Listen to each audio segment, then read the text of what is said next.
Hello.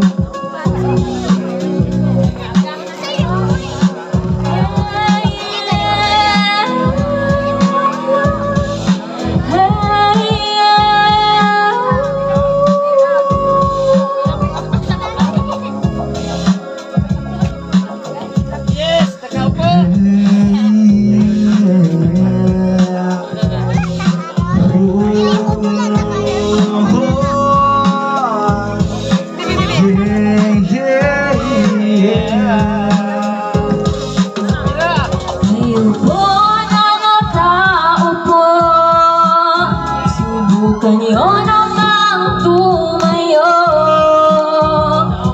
baka matanaw at baka matanaw ninyo ang tunay na kalagayan ko.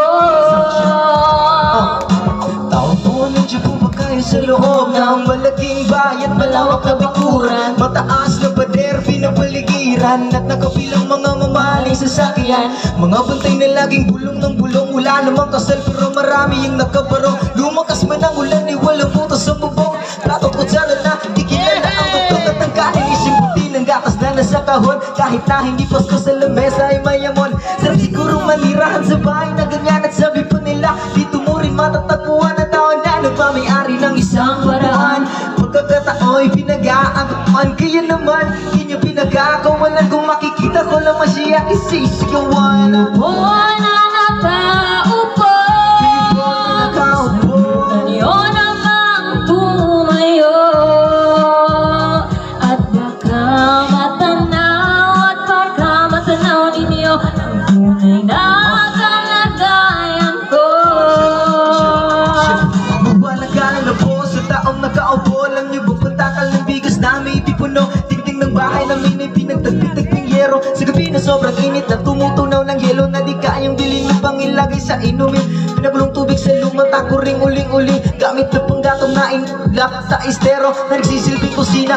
Magayaming banyo ang aking ina na may kayaman ang isang kaldero na nagagamit ng pag ang aking ama ay sumweldo pero kulang na kulang pa rin. Ulan na tuyong tasin na 50 pesos na mag-apoy pagkakasyahin. Di ko alam kung talagang maraming harang. Mataas ba ang bako doon nagbubulag-bulagan lamang po kayo? Kahit sa dami ng pera nyo walang doktor na makapapapalino ng mata nyo. Kaya huwag kang masyadong halata, bato-bato sa langit.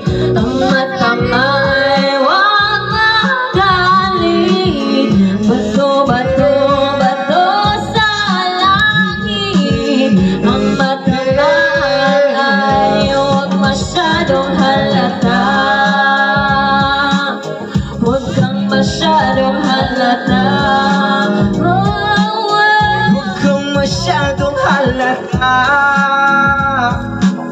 Huwag kang masyado, huwag kang masyado, huwag kang masyadong halata.